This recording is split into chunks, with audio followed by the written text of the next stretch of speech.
Assalamualaikum warahmatullahi wabarakatuh. Selamat datang di channel Ngaji Jocipi. Kali ini kita akan melanjutkan menari bersama, yaitu episode 6. Tema kita kali ini adalah waspadai pengalih perhatian. Nah, ini pasti banyak di antara kita yang sering lalai nih, yang sering terjebak di pengalih perhatian ini. Kunci dari keunggulan bukanlah adanya resep rahasia nan tersembunyi, melainkan ketekunan mengerjakan nan berarti tanpa henti. Nah, jadi konsisten, itu intinya ya, konsisten. Setiap orang yang rajin melakukan sesuatu ditekuni terus-menerus, dia akan ahli di bidang itu. Ada salah satu kutipan yang beliau ambil dari sebuah nasihat. There is no such thing as time management. It is only self-management. Nah, jadi nggak ada yang namanya manajemen waktu. Yang ada hanyalah manajemen diri. Nah, apa maksudnya itu? Waktu kita itu diberikan sama semuanya. 24 jam ya. Dan kita mendapatkan waktu yang sama dengan orang lain. Itu artinya waktu itu nggak bisa kita atur. Yang bisa kita atur adalah diri kita sendiri. Bagaimana mempergunakan waktu dengan sebaik-baiknya gitu. Nah, biasanya kan kita sering tuh ada seminar-seminar tentang caranya manajemen waktu yang baik. Nah, itu sebenarnya manajemen diri. Bagaimana cara mengendalikan diri agar bisa menyesuaikan dengan waktu yang hanya kita punya 24 jam. Sehingga kita bisa produktif. Misalnya, kita sedang mengerjakan sesuatu. Seperti aku misalnya menulis. Aku suka menulis dan aku ingin menjadi penulis, ya kan? Mungkin sebagian dari kamu yang dari dulu ngikutin pasti tahu kisahnya, pasti tahu bahwa benar-benar cita-citaku dari dulu itu adalah menjadi seorang penulis. Oke, aku ingin menjadi penulis. Kemudian aku mencoba menulis, ya kan? Aku mencoba menulis satu hari satu halaman. Ini ceritanya nulis novel ya. Kemudian aku terhenti karena adanya pengalih perhatian. Karena konsisten itu susah. Pasti kita semua sepakat bahwa konsisten itu sungguh susah, ya kan? Nah, terus kemudian aku mulai mengabaikanlah tulisan itu, mulai terlupakan. Nah, di saat aku ingin mulai menulis lagi, ya, aku sudah lupa ceritanya. Cerita yang aku buat beberapa bulan yang lalu tentang kisahnya itu, aku sudah lupa nama karakternya, tokohnya bagaimana. Ini benar ya, yang aku ceritakan ini kisah nyata. Nah, jadi aku udah lupa gimana konfliknya, gimana alur ceritanya. Jadinya untuk memulai menulis lagi, aku harus baca ulang tulisan yang udah aku tulis.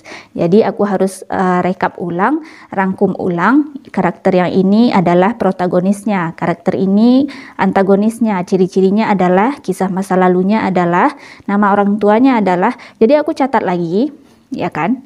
Kemudian aku mulai nulis lagi karena udah dapat rangkumannya, udah tahu alur ceritanya lagi, udah ingat gitu kan. Nah, terus kemudian aku nulis lagi. Dan aku nulisnya cuman sekitar beberapa halaman aja karena habis itu idenya stuck ya.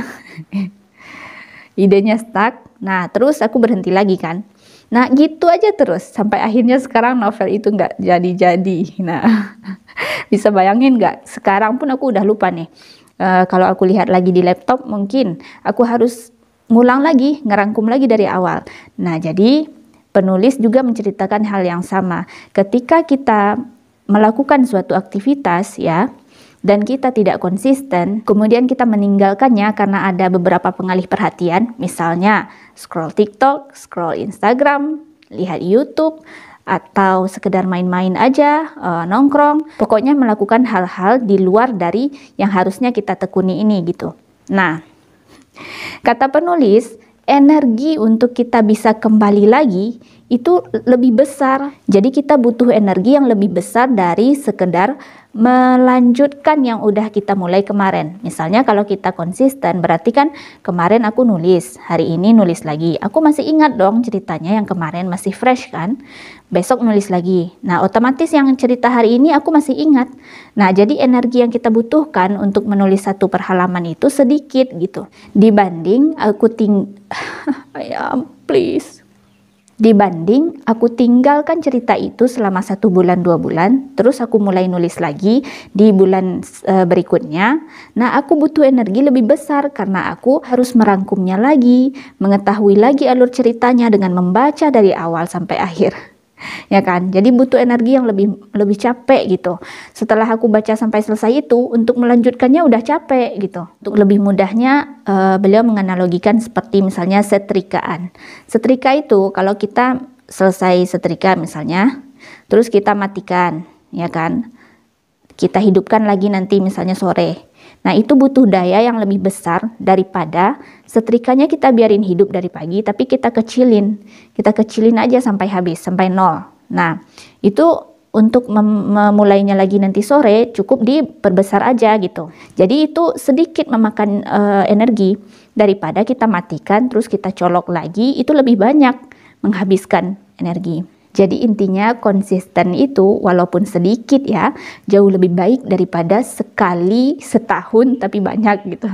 Di sini penulis lebih menegaskan lagi dengan hadis riwayat Muslim bahwa Allah mencintai hal-hal yang sedikit asalkan konsisten, continue, daripada banyak tapi jarang gitu. Nah, sama kayak kita baca Al-Quran.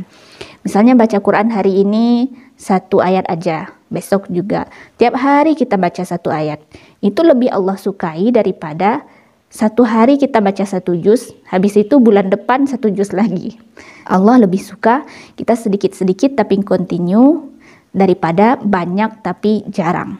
Gitu. Di sini beliau katakan, dalam kontinuitas tercipta kumpulan keahlian, pemahaman, kedalaman. Nah, jadi seorang ahli itu juga kan dia melakukan percobaan berkali-kali baru bisa berhasil dan lahirlah ciptaannya itu, dan beliau disebut dengan ahli gitu kan. Jadi memang rutinitas yang dilakukan secara konsisten terus-menerus ya, itu akan menghasilkan keahlian, kedalaman. Terakhir kita berpisah di sini. Kata penulis, sebab kunci dari keunggulan bukanlah adanya resep rahasia dan tersembunyi, melainkan ketekunan mengerjakan dan berarti tanpa henti. Seperti quote kita di awal tadi ya. Semoga bermanfaat. Besok insya Allah kita ketemu lagi menari episode 7.